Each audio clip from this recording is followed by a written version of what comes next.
Very good afternoon to you all, ladies and gentlemen. My name is Shubhodip. I work in the Bengal Chamber of Commerce and Industry. Before we commence the third annual Indo-Pacific Economic Conclave of BCC and I, which we are very proud, honored, and privileged to organize in partnership with the Ministry of External Affairs, Government of India. I would just take a couple of minutes of your time to try and introduce what we have been trying to do over the last 3 years and hope to do over the next few years going forward, and set a context to it all. And then I will request the inaugural session speakers to come up to the dais and take their seats and commence the session formally. So this third edition of, we call it IPEC, Indo-Pacific Economic Conclave 2025, is probably the only such forum in the eastern region of our great nation, if not in the whole country, dedicated to a region which is of paramount importance to us as Indians. The region is home to over half of the world's population, nearly 2/3 of the global economy, and very significantly, 7 of the world's largest militaries. And it is in this context, in the context of strategic issues impacting business, that we have been trying to bring this forum to you in partnership with MEA this year. And we started off in 2023 with a focus on collaboration and regional cooperation towards common goals in the Indo-Pacific, in sync with India's journey towards being the third largest economy. 2024, we went one step ahead, trying to talk about technology and how technology is actually bringing together the economies of the Indo-Pacific, and how we envisage it to be so in the foreseeable future. And 2025, we are focusing on new horizons in maritime partnership. The sub-themes for today's and tomorrow's conclave, tomorrow we are starting in the morning, are twofold. Today we'll be discussing tariffs, international trade, and regional partnerships. Tomorrow we'll be moving into innovation and sustainability growth, sustainability-led growth. Areas in which India is actually charting her own leadership role in the global stage in the new world economic order. Of course, India has our own doctrines and policies, Sagar, Mahasagar, in this region, and of course we'll be talking about it in due course of time. And basically, what we would try and achieve is that in the current context, where India is looking forward towards enhancing trade connectivity, building resilient supply chains, and advancing our blue economy, integrating our small and medium enterprises, which are the backbone of our nation, into the regional and subsequently the global value chains.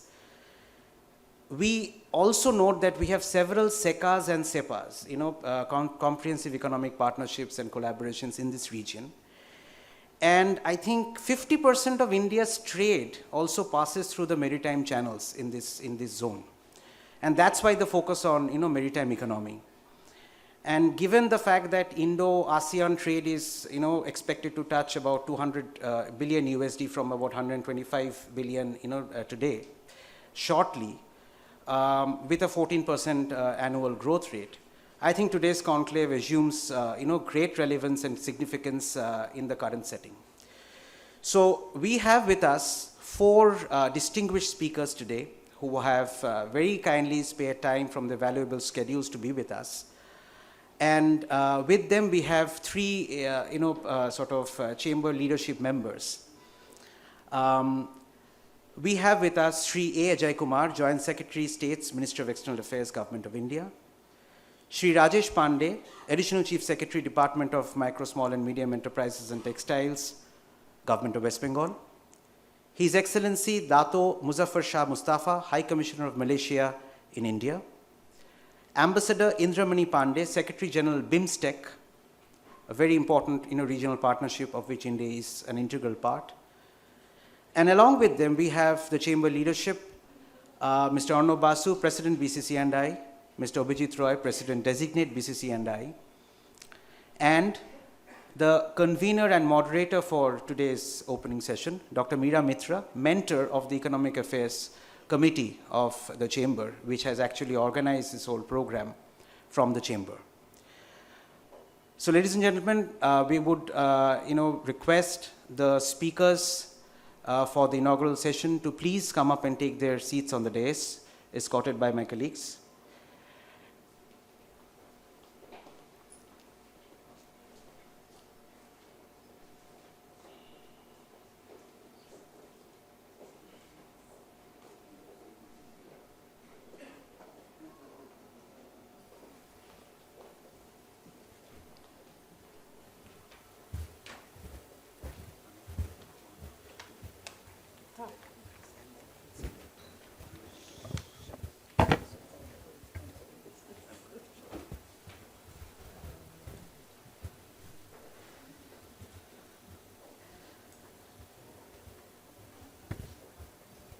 Thank you, ma'am and gentlemen. This program is being organized on the occasion of the Bengal Chamber's annual general meeting, and this is an annual program of the Chamber. That is importance we accord, so we give to this particular conclave. And after the formal opening address by our President, Dr. Meera Mitra, the convener for the session and the moderator for today's inaugural session, who is also a governing board member of Center for Responsible Business, New Delhi. She will be taking forward the proceedings. So may I now request Mr. Arnob Basu, President BCC&I, for his opening address, formally opening our AGM for this year and also the Indo-Pacific Economic Conclave. Mr. President. Thank you, Shubhadeep. Good afternoon, ladies and gentlemen.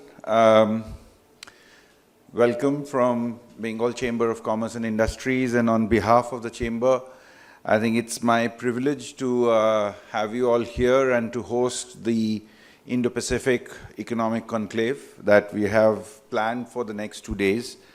And I think as we welcome you, I think this is something which we wanted to do for the last few years. As Shubhadeep mentioned, this is the third year, and a lot of planning has gone into, I would say, curating the 2 days of what we will discuss. The theme for the year's conclave is, of course, the Indo-Pacific cooperation towards new horizons of maritime partnership. And I think we are very deeply grateful to the Ministry of External Affairs, and the branch secretariat in Kolkata for partnering with us in this important initiative. Their support, of course, underlies India's national commitment, I would say, for strengthening the engagement across the Indo-Pacific, and also lends great strength to our collective efforts. We are also truly honored by the presence of policymakers, heads of missions, foreign dignitaries, foreign diplomats, industry leaders, academicians, and all of you who have gathered here today. This conclave in just 3 years, I would probably say, has evolved into a premier international platform, convening high-level representatives from across the Indo-Pacific region. This year, we are privileged to host participation from Indonesia, Malaysia, the Philippines, Cambodia, Japan, Bangladesh, Nepal, and Myanmar. Positioned as one of the most distinguished forums in Eastern India, this conclave aims to foster cross-border collaborations, policy discussions, dialogues, and of course, strategic partnerships that will shape the future of the Indo-Pacific. Now, at the heart of this kind of a program and the India's Indo-Pacific engagement, I would say lies its commitment to inclusive growth centered around sustainability. And through investments in marine biodiversity conservation, around climate resilience, around collaborative economic policies, India is of course working towards a future-ready Indo-Pacific, one that ensures prosperity, stability, and of course ecological balance. We heard from Shubhadeep around, the fact that the Indo-Pacific houses amongst its 38 countries about 65% of the world's population, about 62% of the global GDP. But I think the issue is not just about these numbers. The issue is that these figures also highlight India's trade with Indo-Pacific, where we have about 55% of the container trade of the world going through this place, 46% of the global merchandise going through these routes. And I would probably say that this kind of a Indo-Pacific collaboration is very critical in sustaining this growth in the days to come, in building resilience and reinforcing our rising role in the world stage. Frameworks like IPF and Quad, we have obviously been, hearing about it and seeing the benefits of that. But they're advancing sustainable trade, they're advancing clean energy, climate and biodiversity dialogues across the region. The future vision of the Indo-Pacific Maritime Cooperation is to create a secure, stable and prosperous region through deeper collaboration and greater economic integration. Now, through the conclave, the Chamber is trying to make a mark in having dialogues around the blue economy, fostering technology innovation in the maritime domain, and supporting sustainable development. Now, any kind of discussion in today's day is probably a bit incomplete if we do not discuss the current geopolitics. And while we don't want to get into the depths of it, but as a proud Indian, I would probably say that it's, I'm quite proud of the position which has been taken by the country in the current geopolitical scenario. And I think that in this current geopolitical scenario, it's very important for India to work on this collaboration. I think when it comes to, history has shown us that when it comes to any country being considered as a world leader in the world arena and to be considered as somebody to be looked up to, there have been, certain events which have made them reach that, hallowed position. And historically, some of the larger nations have reached that position through some wars which they have won. You can argue that probably for Great Britain, it was the war against Napoleon, which they won and which made them reach that place. For the Soviet Union, it was probably the Crimean War. For the Americans, it was the World Wars. And I think it's probably for India, it will be the trade war, which is currently going on. And if you think of that kind of a background and what we are trying to do here, the rationale is very, very clear that maritime cooperation in this part of the world is indispensable in today's era, and the shifting geopolitics, the rapid technological transformation, and the growing demand for secure and sustainable sea-based trade, and also the resilience of the supply chains. This conclave aspires to chart new pathways of cooperation, unlocking maritime trade potential, building secure supply networks, harnessing innovation, and of course, powering the blue economy. Kolkata, with its strategic location on the Bay of Bengal, serves as India's natural gateway to Southeast Asia, and linking Southeast Asia and the ASEAN countries and the markets through vital sea routes. Its historic ports, emerging connectivity projects, and proximity to many of the other nations make it an ideal hub for advancing Indo-Pacific maritime cooperation. With these words, I am again delighted to declare the conclave open. It's my pleasure to invite Dr. Meera Mitro, mentor of our Economic Affairs National Committee of BCCNI, who will serve as our moderator and session convener for the inaugural session today. Thank you.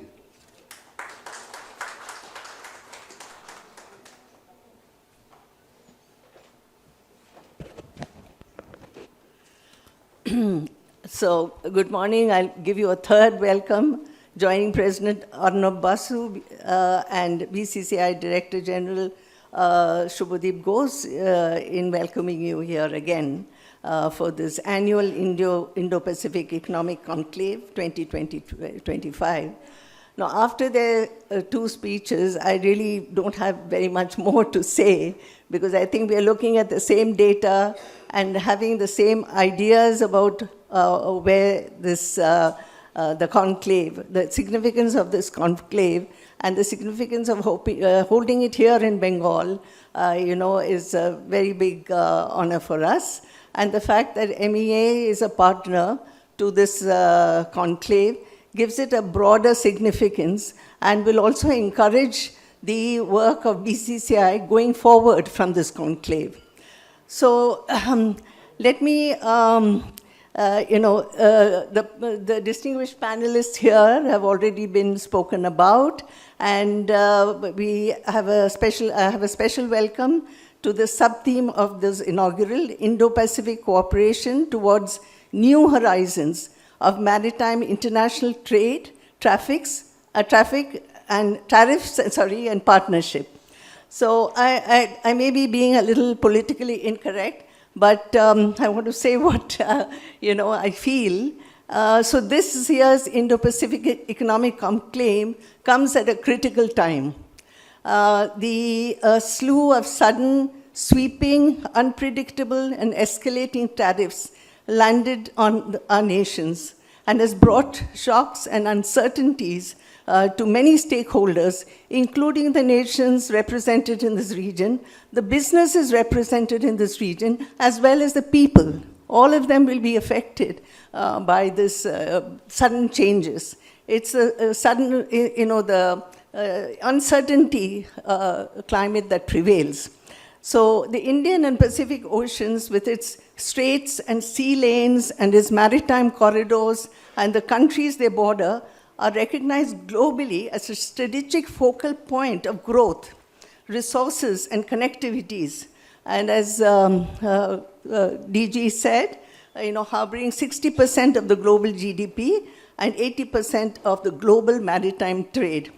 So moreover, I would like to add that decades, these maritime nations of this region have coalesced in many types of groupings, sometimes expanding, contracting, and overlapping for specific shared interests. Also, building beyond trade per se to include sustainable supply chains, green ports, protecting the coastal environment and its people, guarding against climate fragility, building other ties of bondedness and peace to create resilience. Now there is a collective angst whether these will endure. And the questions that this session will definitely address and the insights we will get is that what new partnerships can and are emerging? What are the inherent, unexplored business strengths of this maritime region? What will help the needs of the people? Will this maritime corridor be able to show a new world of maritime unity and withstand the onslaughts to it? This inaugural, with its high-level addresses, will definitely give insights to this. And with these words, I would like to, it's my privilege to introduce each of the speakers who will give their addresses, which we are eagerly looking forward to. Thank you.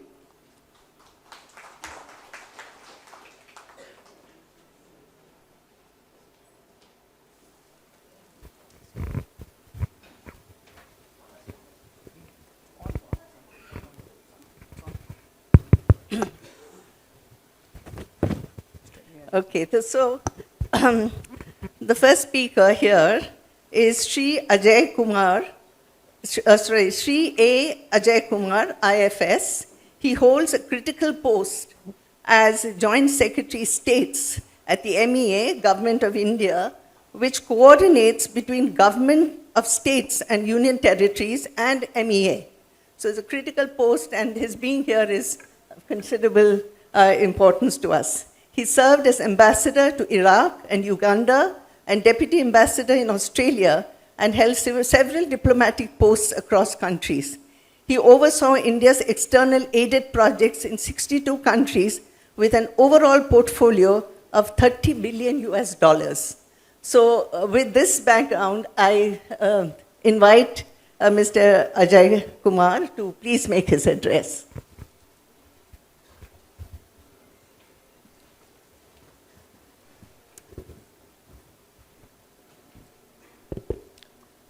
Good afternoon to you all.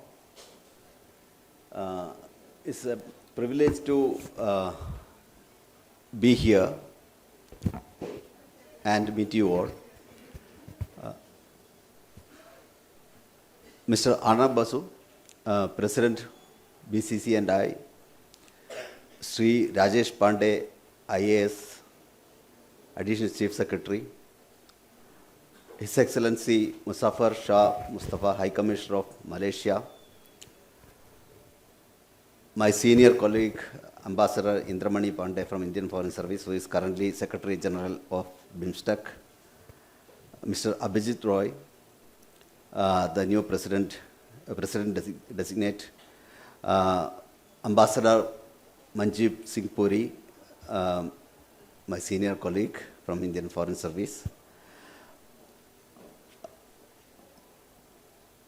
We are doing this Indo-Pacific Economic Conclave with partnership of Bengal Chamber of Commerce.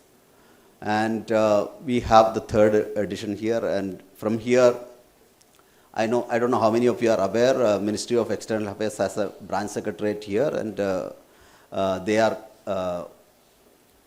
coordinating this. They have worked very hard to organize this. So, as Dr. Meera just mentioned, this conclave have been happening, but this year it is happening in a very important context. Lot of churning is happening across the world, including that of sudden rise of protectionism or we don't know whether to call it protectionism or is it a temporary phenomena, but and our country has been like shortlisted to be on the receiving end of that protectionism. So we don't know how, in what direction it will be going, but it is today and tomorrow a lot of experts will come here and discuss those things and try to understand how all those things going to affect our economy, including that of Indo-Pacific. My previous speakers have already mentioned what is this about, what is the Indo-Pacific and how significant it is. So repeating all those numbers are not necessary. These numbers are, in fact, all of us know. So I will rather focus on what India's role in that. India enjoy a very prominent role in that or position in that Indo-Pacific panorama. We have a coastline extending over 7,500 kilometers and about 1,300 islands starting from Lakshadweep on this side and Andaman on the east. So this is our presence, large presence in this region called, or the idea called Indo-Pacific. So obviously we had a vision for this region, and our vision for this region is cornered on Prime Minister's vision of Sagar, which you all know.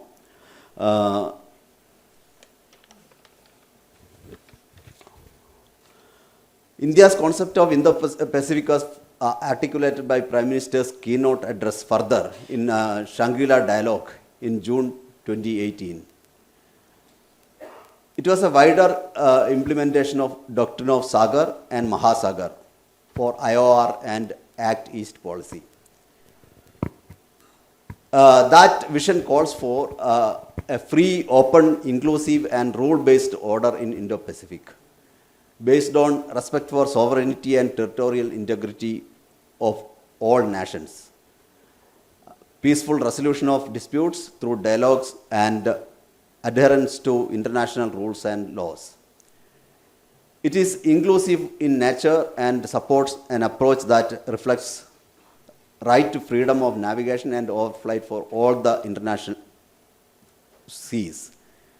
It is based on cooperation and collaboration. Further, at 14th East Asia Summit in Bangkok in 2019, November 2019, Honorable Prime Minister announced a new initiative which is called Indo-Pacific Ocean Initiative, IPOI. IPOI is an open, non-treaty based initiative which is structure light and focus on more of cooperation.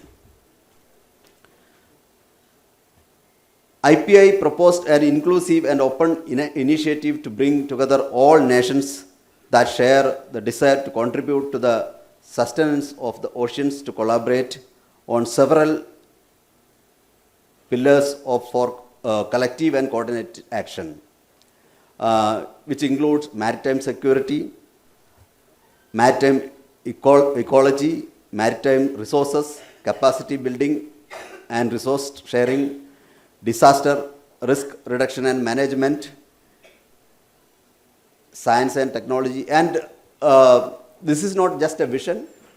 While putting these things on table as a vision for all the countries, our country has taken initiative on all these areas.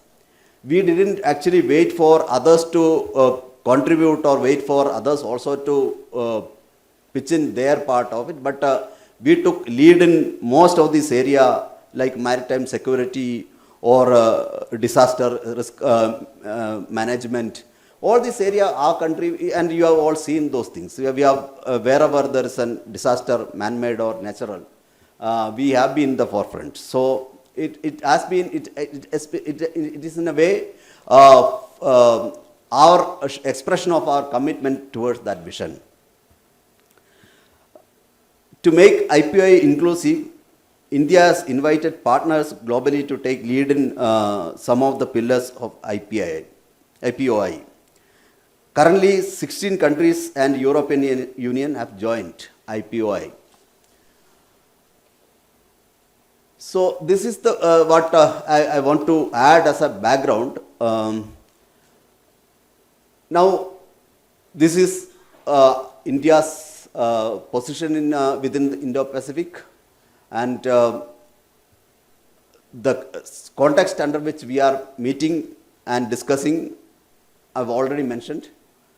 So I am hopeful we get to hear a lot of experts coming here and covering these issues, and we will have a very interesting session over today and tomorrow. I thank Bengal Chamber of Commerce for taking lead in organizing this, and I thank all the senior colleagues who are here, taken their time to come and address this group. Thank you very much.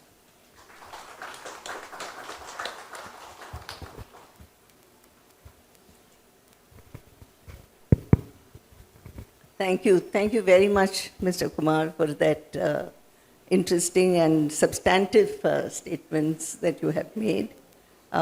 We understand there's so many initiatives taken by the government, in bringing this whole thing forward and positioning India as a leader in this whole region. I think that's very important. We are very proud of that. Thank you. Now, the next speaker is Sri Rajesh Pandey, IAS. He's in a very senior position in the state of West Bengal. He's the Additional Chief Secretary, Department of Micro, Small and Medium Enterprises and Textiles, Government of West Bengal. Mr. Pandey has a very interesting background. He is a B.Tech, a mechanical engineer from IIT Kharagpur, and he had a Fulbright fellowship and completed his master's in public policy and management from Carnegie Mellon University, USA. As part of the course requirement, he also interned with the World Bank at Washington, D.C. for working for reforms in the justice sector in the Europe and Central Asian region. Mr. Pandey, as the Additional Chief Secretary, MSME and Textiles, brought many innovative kinds of changes. Brought a number of policy initiatives for the benefit of MSMEs in West Bengal. Also, single window systems to enhance the capabilities of the MSME and to facilitate their work. He set up the export facilitation centers, a scheme of approved industrial parks, and many more. So, with this brief introduction, I invite Shri Rajesh Pandya ji to please give his address. Thank you.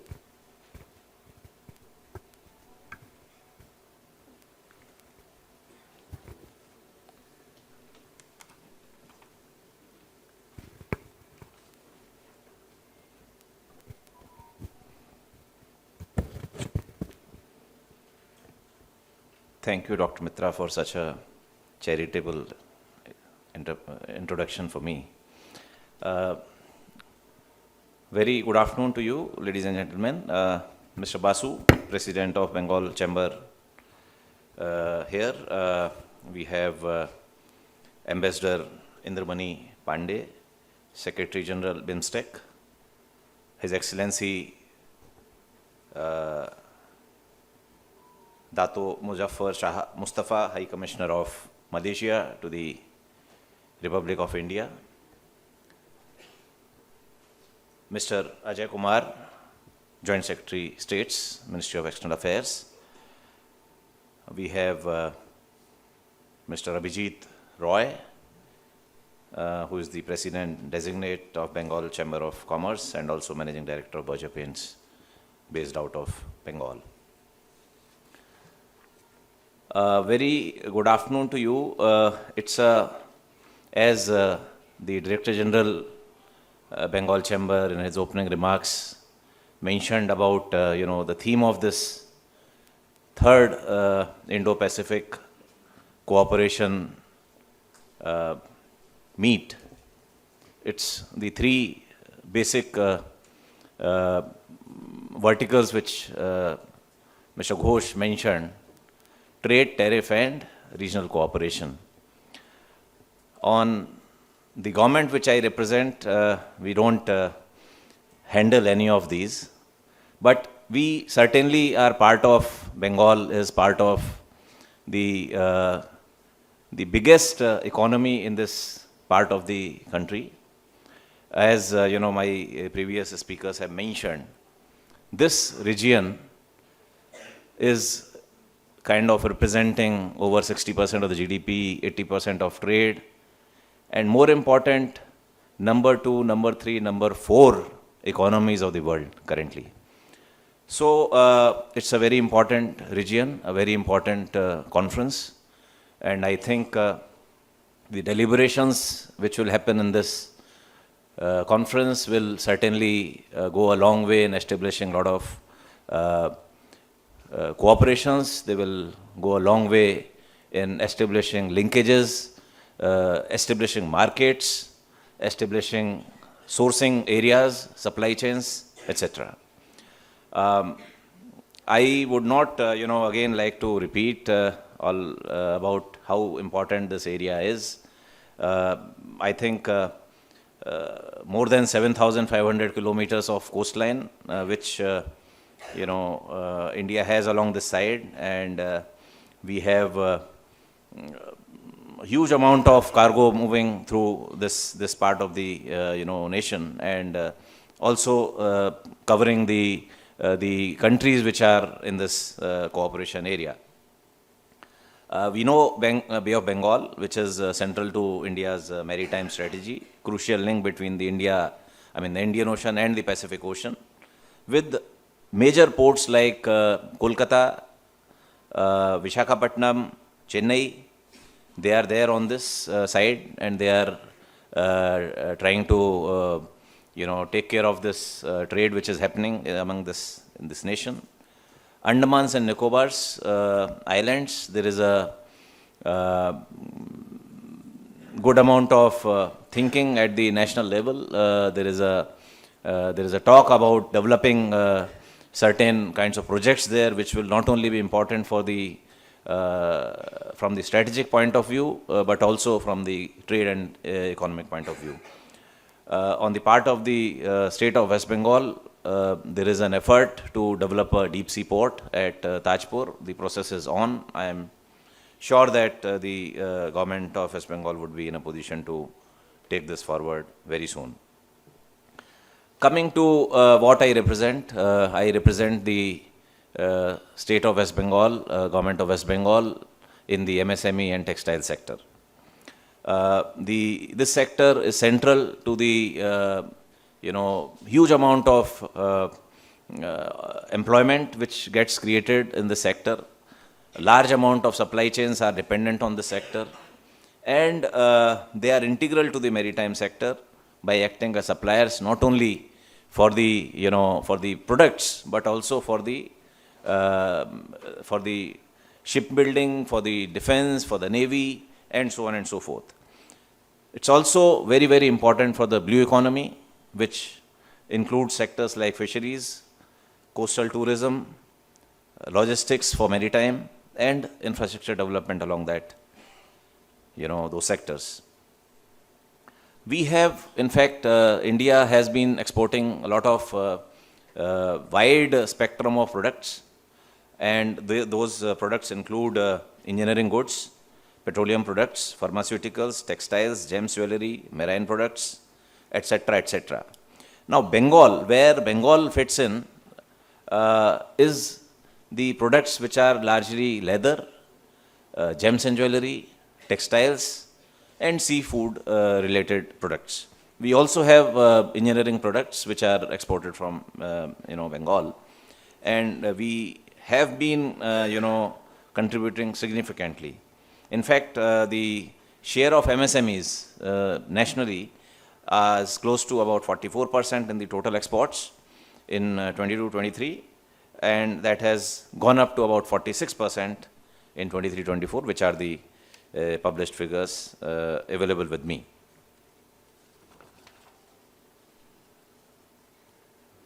Bengal, as I mentioned, and as I represent the government of West Bengal here, it's the second largest hub as far as the MSMEs is concerned, and we have a huge base. It houses the largest leather complex, it houses the largest foundry cluster, it houses the largest hosiery park, and so on and so forth. The MSMEs in Bengal, they are the growth engines not only for Bengal but also for the country. With the strategic placement of the state, we are a gateway to the entire Northeast and also to the Southeast Asian nations. And this is where, when we talk of the Indo-Pacific region, no talk in the Indo-Pacific region can be complete without Bengal being there. So that is what the state has to offer. We have lot of exports happening from the state, and coming back to the theme which the Director General mentioned in the outset when of this event, there are certain disruptions which have happened, which the industry is trying to work around, which is trying to work through, and we keep interacting with the sector people, we keep interacting with the individual entrepreneurs, and trying to understand how they are trying to navigate this. We hear that Government of India and the Ministry of Commerce is trying to work towards bringing about some package that is in the discussion stage. But at the individual level, as far as I understand, the industry has already started working. They've started looking for alternate markets. They've started looking for negotiations. They've started negotiations with the existing buyers. There is some give and take. Somewhere the prices have to come down, somewhere the shock has to be absorbed by the buyer, and that is how people are trying to navigate it. Another way in which they are trying to navigate is by expanding cooperation and collaboration with other countries in this region. say Nepal, Bangladesh, Cambodia, Vietnam, etc. So people are trying to expand their wings and trying to see where they can, take this in their stride. So I think we are trying to work on it. We in the state by providing sufficient, support to the various all these sectors which are critical to the growth of employment, which are critical to the growth of the economy. The state government has been trying to give lot of impetus to these sectors, namely the textiles, the gems and jewelry, the handicrafts, handlooms, the engineering goods, and leather sector, and that is where the growth is likely to happen. So coming to the kind of arrangement which is possible between these countries and the state-based organizations and the enterprises, I think we can work on various investment opportunities in terms of industrial infrastructure, creation of parks, logistic hubs, warehousing, etc. Manufacturing in emerging sectors like EV, battery, charging infrastructure, etc.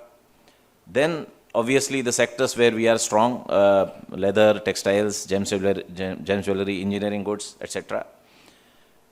And then of course tourism. Tourism, there is a huge possibility of cooperation, coordination, and some kind of a mutual arrangement between the various countries in this region.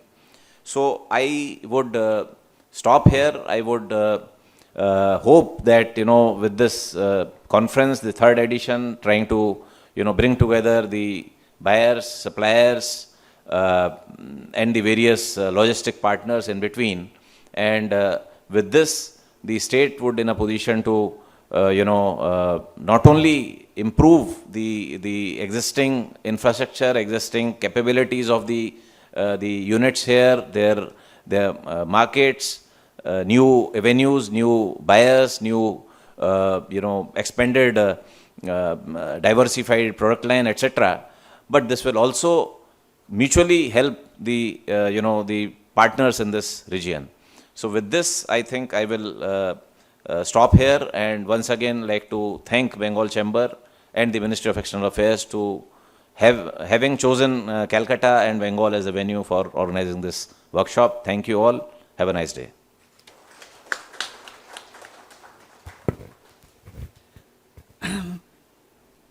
Thank you, Sri Pandeyji.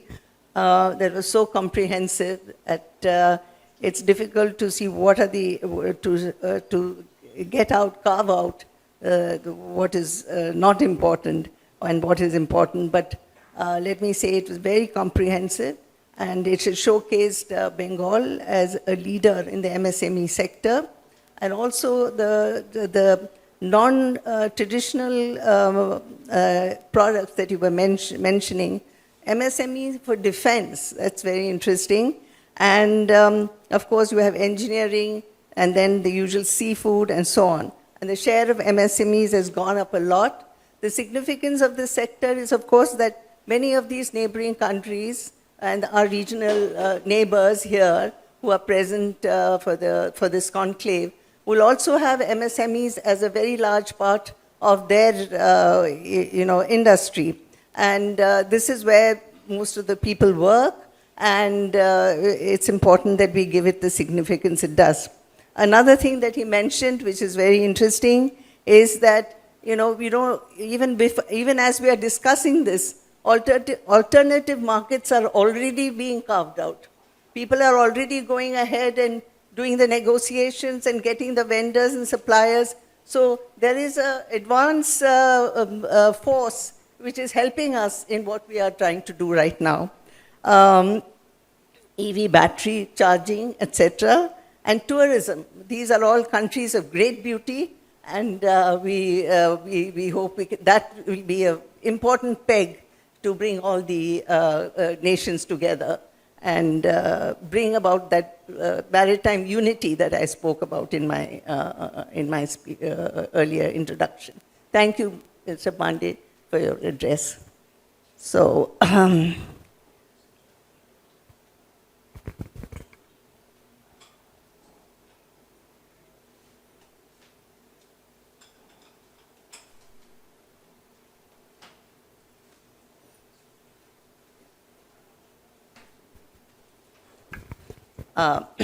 next speaker, sitting right next to me, Ambassador Indramani Pandey.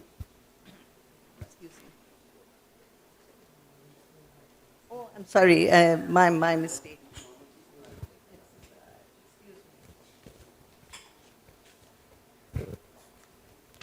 I'm sorry, Your Excellency. Um, the next speaker is His Excellency Dato Muzaffar Shah Mustafa. He currently serves as the High Commissioner of Malaysia to the Republic of India. He is a seasoned diplomat with over 3 decades of experience in the Malaysian Ministry of Foreign Affairs, MFA, and he has represented Malaysia across various continents and numerous bilateral and multilateral engagements. He has served as ambassador of Malaysia to Mexico, among other places, Venezuela, and is also currently accredited to several Caribbean nations and other regions of the world in his diplomatic, high-level diplomatic positions that he has held. He has a law background, and he from the University of Malaysia, and he has a postgraduate degree in International Masters in Regional Integration from the Asian European Institute. So significant for us, and we hope to hear more about, what are the things we can do from that, learning of yours from in that place. His Excellency is also the recipient of some of the highest awards of his country.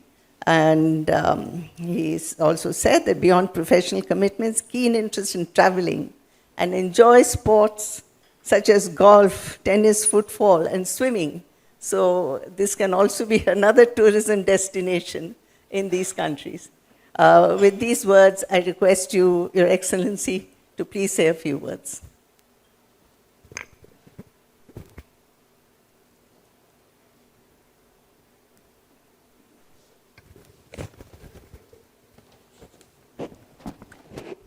Thank you very much, Dr. Mira Mitra.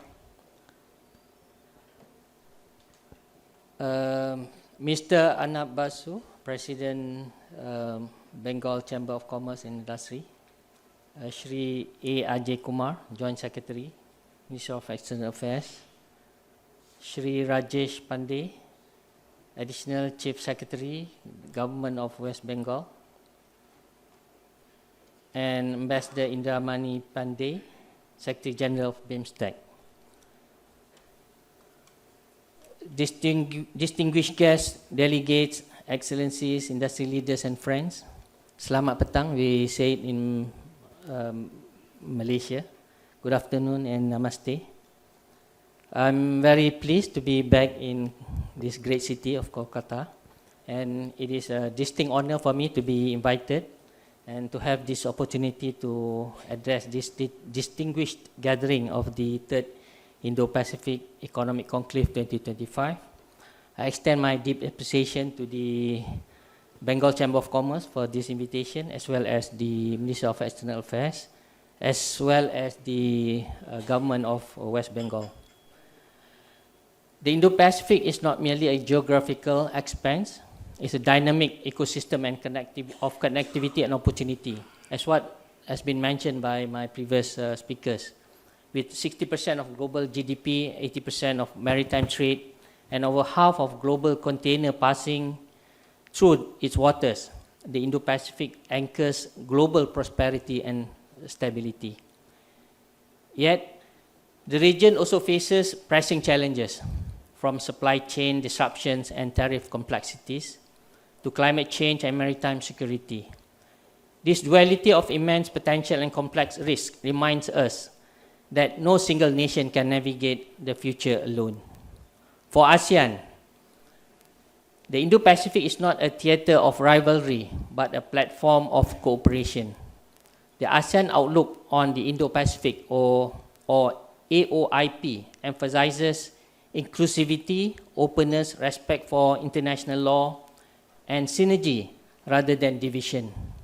It focuses on four key areas, namely maritime cooperation, connectivity, sustainable development, and economic cooperation. As chair of ASEAN, or maybe many of you know that ASEAN stands for Association of Southeast Asian Nations. This year, 2025, Malaysia has placed inclusivity and sustainability at the heart of our agenda. We are advancing initiatives that promote open trade, resilient supply chains, green transition, and people-centered growth, in full alignment with ASEAN Outlook on the Indo-Pacific principles. Malaysia, strategically located along the Strait of Malacca and the South China Sea, carries a special responsibility. We are aligning our regional commitment with national strategies such as the new Industrial Master Plan 2030 and the National Semiconductor Strategy. These efforts enable Malaysia to forge partnerships in electronics, AI, digital trade, fintech, green technology, and blue economy. With a skilled workforce and strong infrastructure, Malaysia is well positioned to work with regional partners in building a more sustainable and innovative Indo-Pacific. I would like also to commend India's proactive initiatives under the Indo-Pacific. The Indo-Pacific Ocean Initiative, launched by Prime Minister Narendra Modi, provides a cooperative framework for ensuring maritime security, connectivity, sustainable use of resources, and trade facilitation. Equally significant is India's Act East policy, which has evolved into a cornerstone of its Indo-Pacific vision. By strengthening connectivity, trade, and cultural ties with ASEAN and beyond, the Act East policy has become a powerful driver of regional growth and integration. Malaysia strongly welcomes this approach as it complements ASEAN-owned priorities under ASEAN Outlook on Indo-Pacific. Talking about Malaysia-India bilateral partnership, Malaysia's partnership with India is both historic and forward-looking. Bilateral trade reached $18.2 billion in 2024, reflecting complementarities in manufacturing, petrochemicals, healthcare, and IT services. Investment flow in both directions, with new areas emerging in green energy, biotechnology, and advanced manufacturing. The elevation of our ties to a comprehensive strategic partnership in August 2024, during the visit by Malaysian Prime Minister to India, has unlocked fresh momentum in our cooperation. Together, Malaysia as ASEAN gateway and India as a dynamic innovation hub can anchor deeper regional connectivity. At the regional level, the ongoing review of ASEAN-India Trade in Goods Agreement will further expand market access and strengthen supply chains across ASEAN's close to 700 million consumers. This is a tangible step in advancing both ASEAN centrality and India's Act East policy.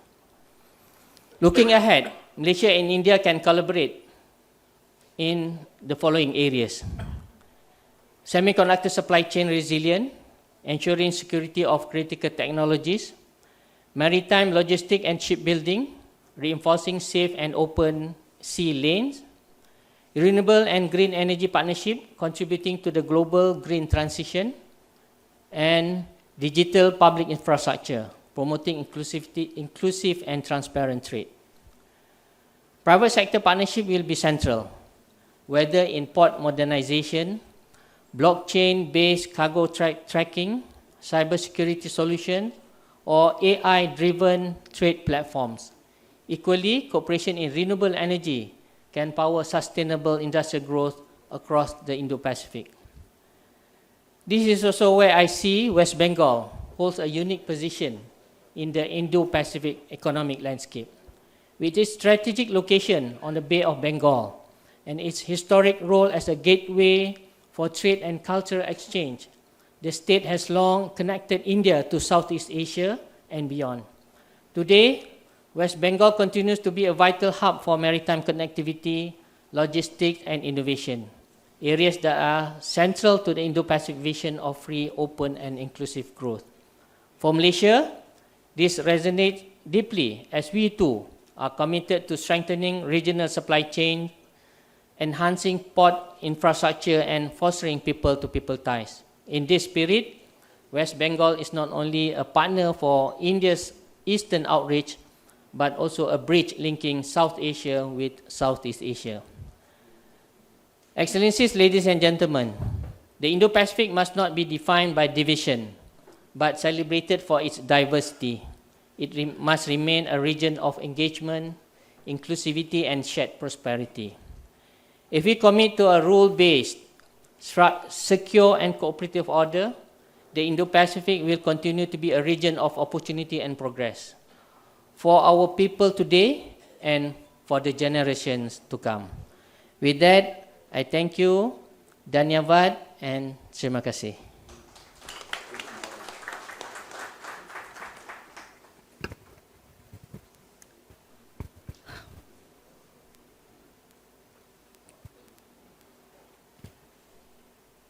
Thank you, Your Excellency, for that very comprehensive speech that you gave, linking so many different things in this region.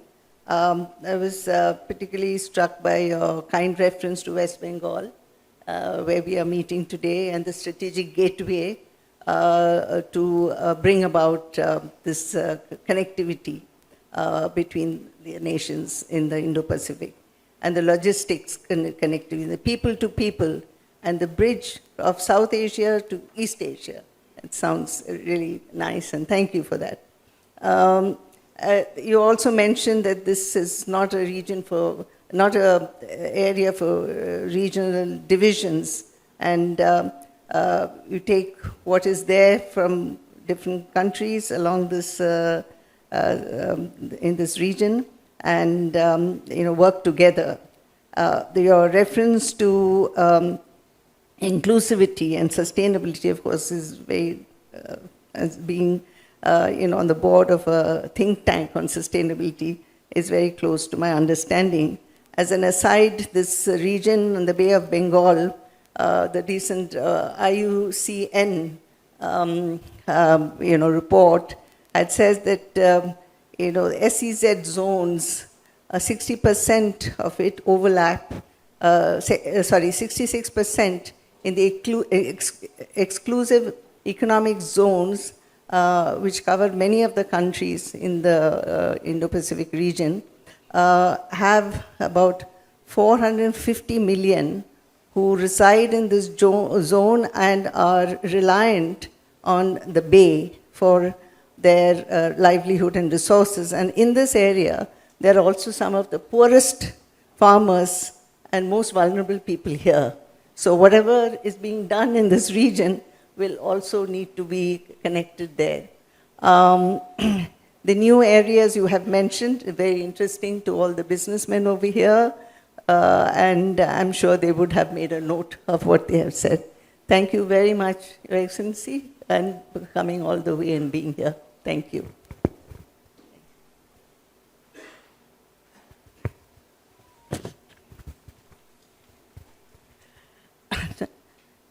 Your Excellency Ambassador Indramani Pandey, welcome. And Indramani Pandey is Secretary General BIMSTEC, now rechristened, as we all know, Bay of Bengal Initiative for Multi-Sectoral and Technical and Economic Cooperation, including 7 countries. And the focus area over the years of BIMSTEC has expanded, and including many more things than trade and technical economic cooperation, to areas, again, like climate change, health, human resource development, fisheries, livestock, counterterrorism, and international crime. I'm sure there are many more that I've missed out, but you will be able to address some of these there.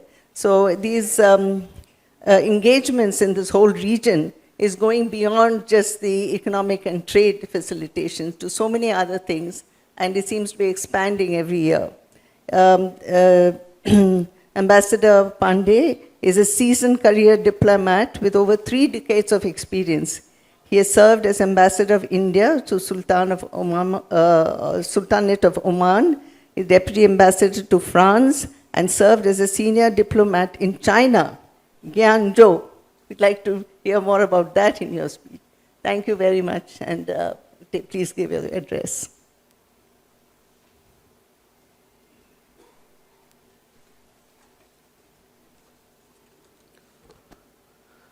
Namaskar. Dignitaries on the dais, fellow panelists, distinguished audience. It gives me great pleasure to participate in 3rd Indo-Pacific Economic Conclave. And I would like to thank Bengal Chamber of Commerce and Industry for inviting me and for extending hospitality for my participation. This underlines the importance that the Chamber attaches to interacting with regional organizations in our region. My speech will mainly focus on BIMSTEC, but before I do so, let me mention that while in the UN context, our region is mentioned as Asia and the Pacific, the construct of Indo-Pacific, which is basically an strategic context, has become more popular over past 2 decades. This region is, of course, very important because, as we all believe, this century belongs to Asia. And when we look at Asia and broader region of Indo-Pacific, 5 to 6 major economies of the world are in this region. So China, the 2nd largest economy, India, the 3rd largest economy from the perspective of purchasing power parity, Japan, Australia, Indonesia, South Korea. So this region is economic powerhouse of the world, and that's why increasingly it has acquired a lot of attention globally, and Indo-Pacific as a construct has become very popular. From India's perspective, of course, this region is very important. When we talk about a multipolar world, we also mention always a multipolar Asia. And in Asia, we have very important poles of global politics.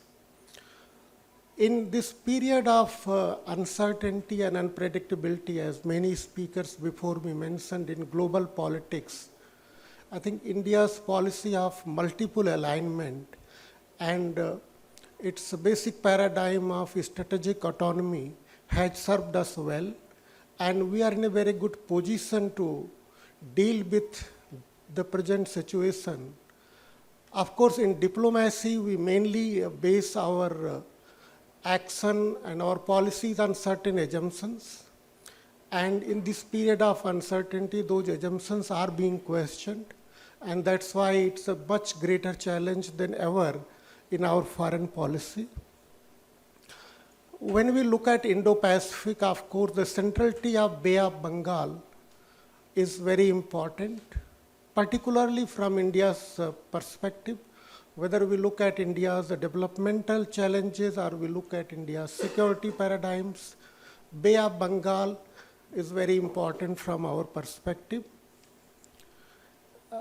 When we look at Bay of Bengal and we look at the security challenges that India faces, the need for regional cooperation becomes very important. And that is where BIMSTEC comes into picture. BIMSTEC has been in existence for almost 3 decades now. In 1997, leaders of India, Bangladesh, Thailand, and Sri Lanka came together to create this platform. If you would recall, this was the period when India had started underlining its Act East policy, and at the same time, countries in Southeast Asia had recognized the importance of South Asia with India's growing economy and there was a desire to connect together. That was the period when India had started linking very closely with ASEAN, and that's why Thailand, India, Sri Lanka, and Bangladesh came together to create this platform. And Myanmar, within months, joined this.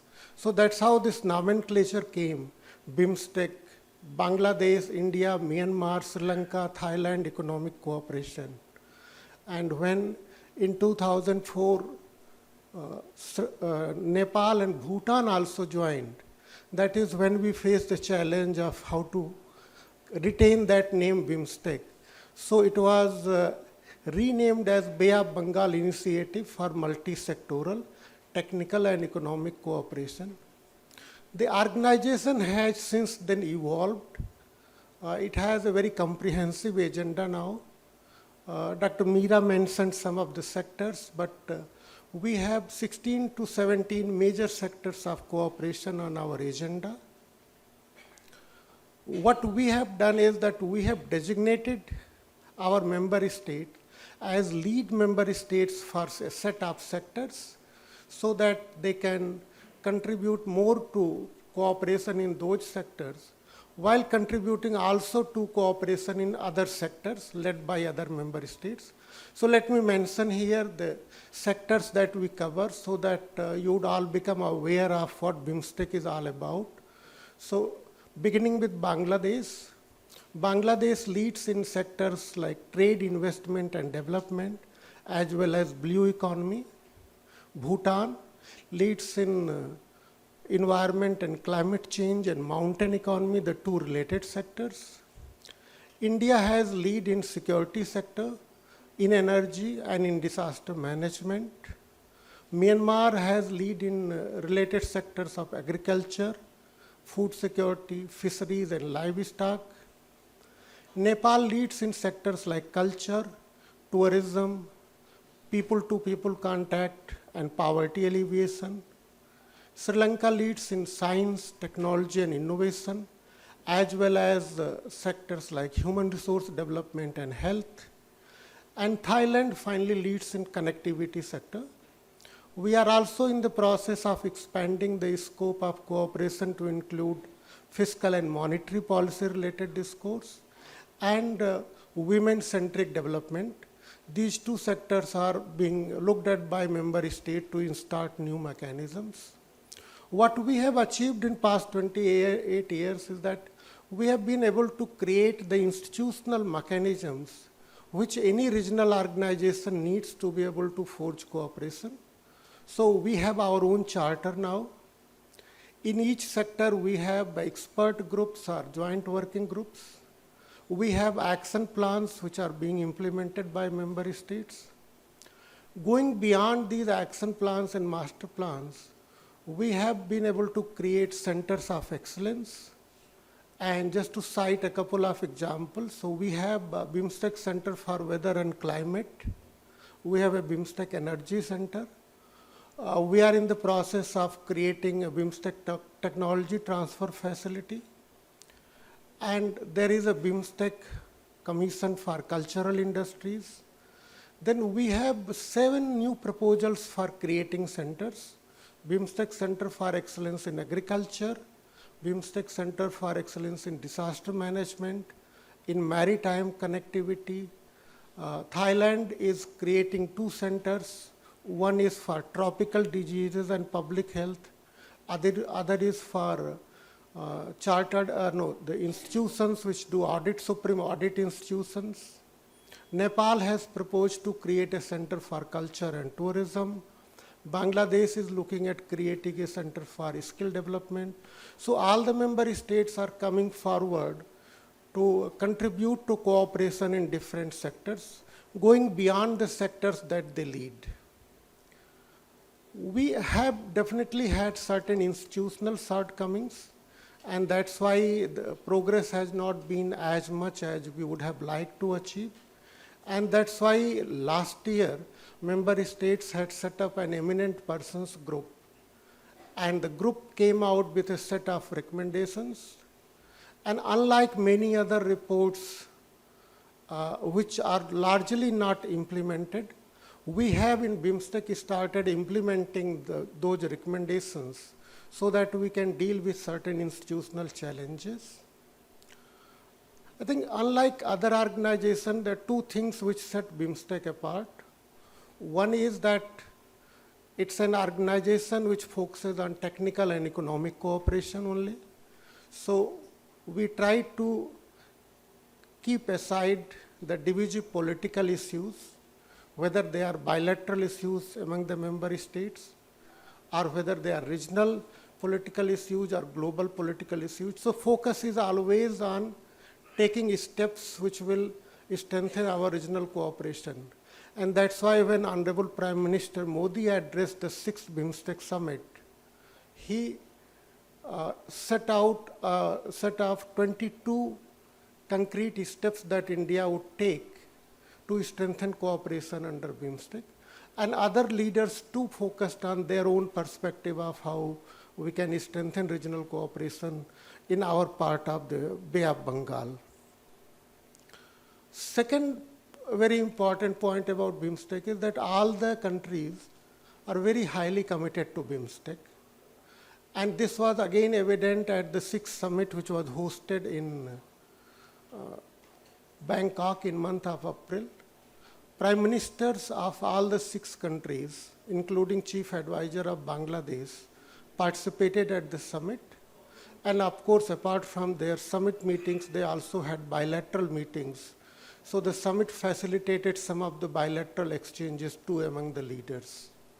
So with these two very important factors, I believe as its Secretary General that BIMSTEC is poised to play much greater role.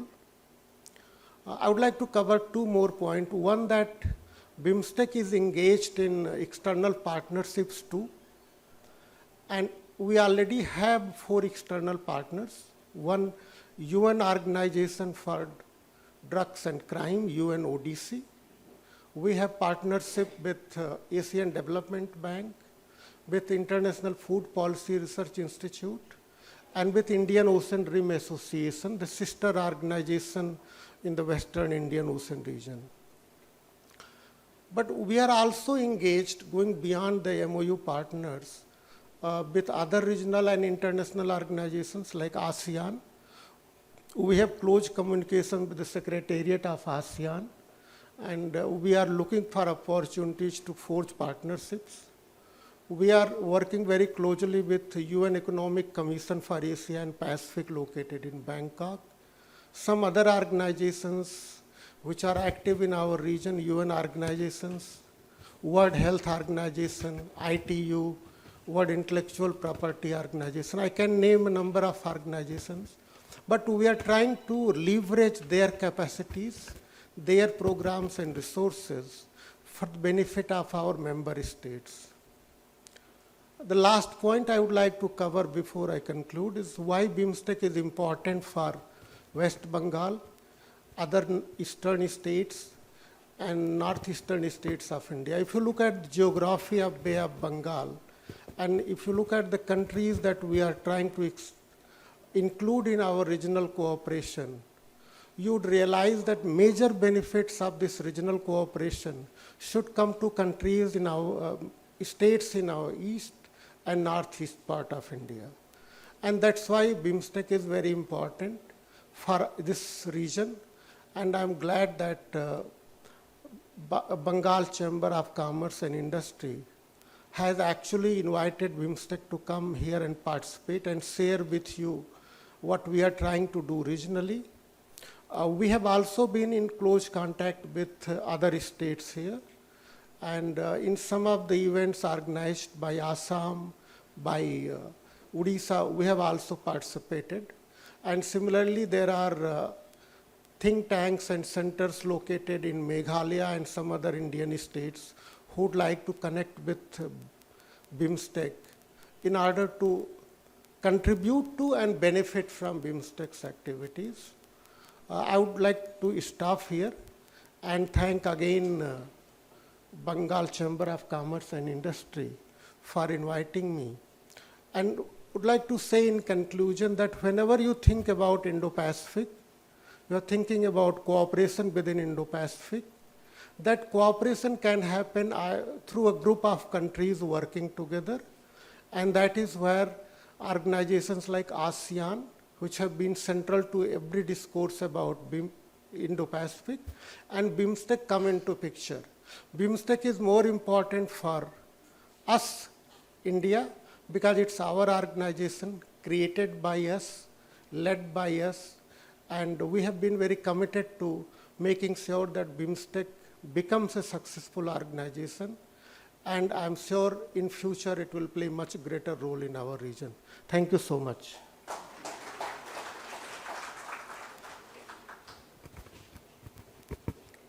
Thank you, Ambassador, for that in-depth, detailed, layout that you have given about what BIMSTEC is about and what it does. It has opened, many thoughts, etc. But some of the things you said were very interesting, that the Indo-Pacific is a multipolar Asia. I think that's very significant. Nobody is trying to get the better of anybody else. We are trying to work in cooperation. So that was important. And also, Ambassador, this, other than it's a powerhouse. You have China, India, Japan, Australia, South Korea. But you also have the small developing islands who are also in our region, and they too need our help. So there has to be an interconnectivity there as well.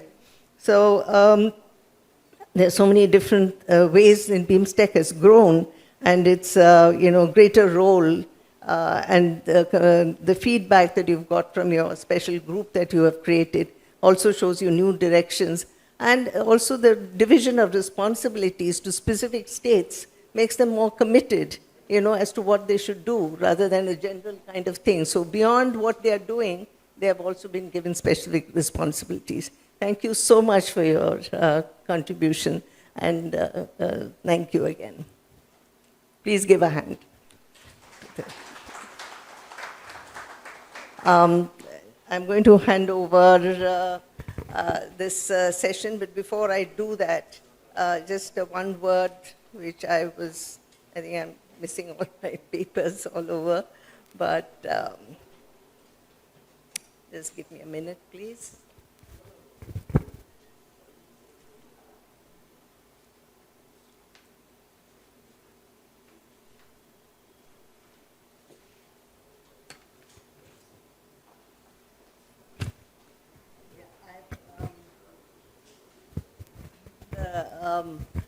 We've come to the end of this session, and the President-designate, Mr. Abhijit Roy, President-designate of BCCNI, is also the Managing Director and CEO of Berger Paints in India Limited since 2012, will give the concluding remarks to this session.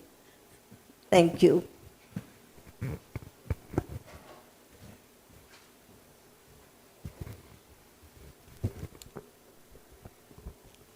Good afternoon, distinguished guests, esteemed speakers, and honored delegates.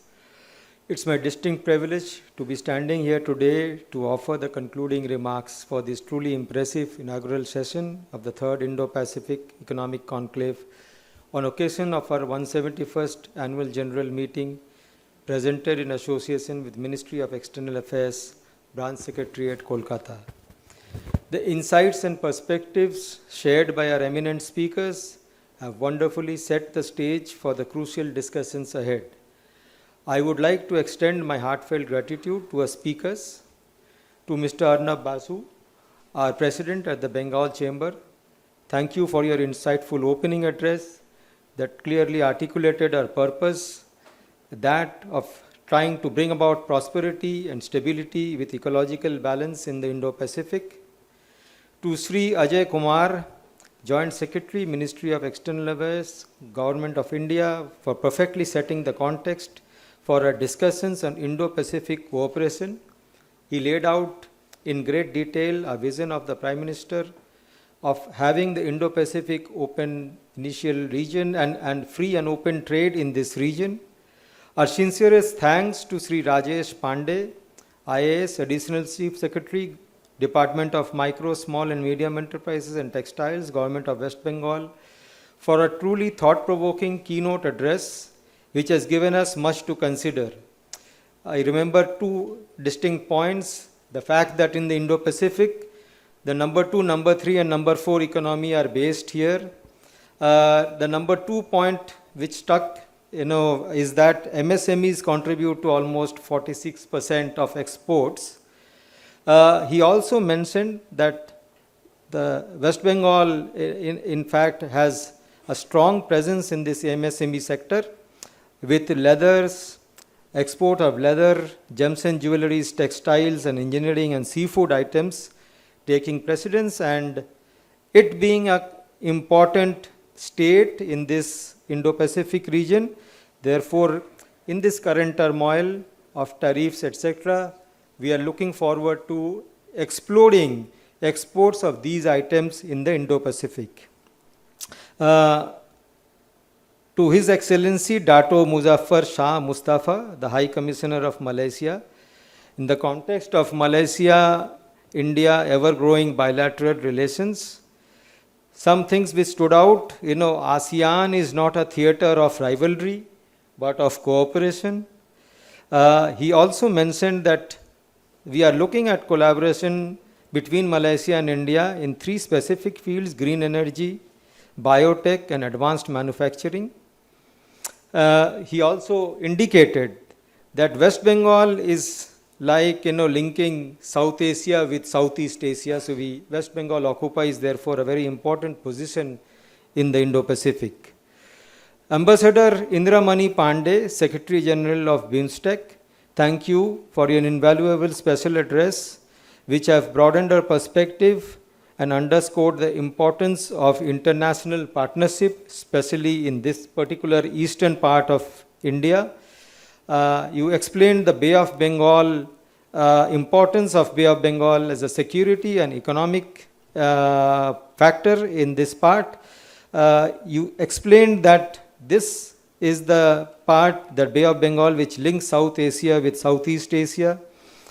There were detailed explanation on the importance of the formation of BIMSTEC, the purpose of it, the problems faced, and the solutions to resolve the problems.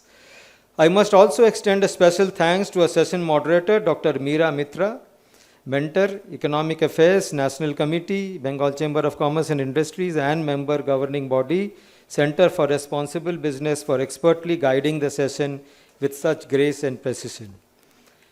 Looking out at this gathering, I am inspired by the presence of so many renowned participants. We are honored to host distinguished members from missions across the Indo-Pacific, esteemed officials from Customs and Navy, and leaders from the industry. Your presence here is a testament to the shared commitment we have towards fostering a prosperous and collaborating future in the Indo-Pacific. The Economic Conclave has already shaped up to be a landmark initiative. The energy in this room is palpable, and I am certain that the sessions to follow will be filled with dynamic conversations, innovative ideas, and actionable strategies. We eagerly look forward to seeing how the rest of this conclave proceeds, building on this excellent foundation. Thank you all once again. I wish you a very productive and engaging conclave. Thank you.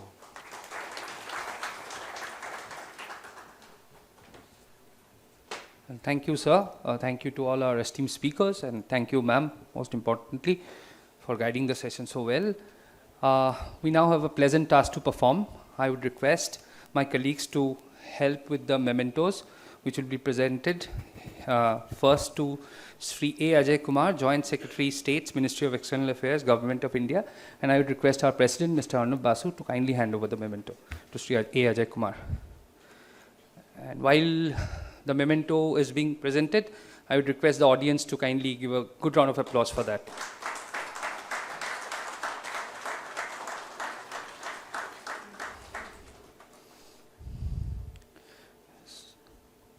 Thank you.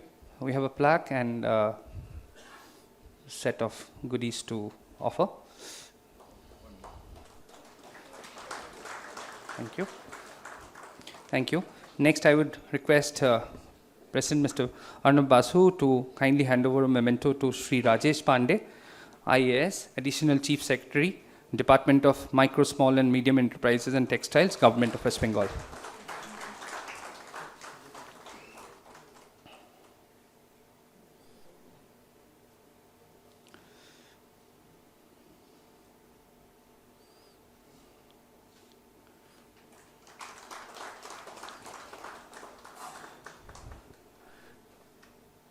May I now request Mr. Obijit Roy, President-designate, BCCI and Managing Director and CEO, Berger Paints, to kindly hand over a memento to His Excellency Dato Muzaffar Shah Mustafa, High Commissioner of Malaysia to the Republic of India.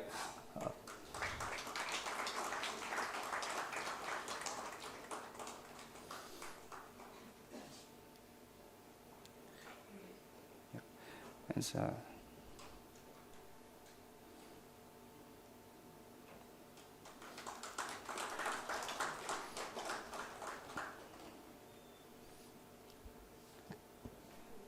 and finally, if I can again request our President, Mr. Arnab Basu, to kindly hand over a memento to Ambassador Indra Mani Pandey, Secretary General BIMSTEC.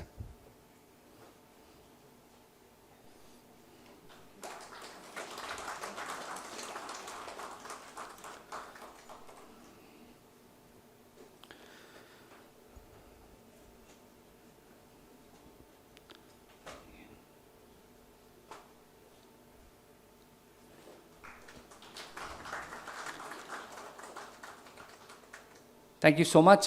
May I now request for a group photograph of the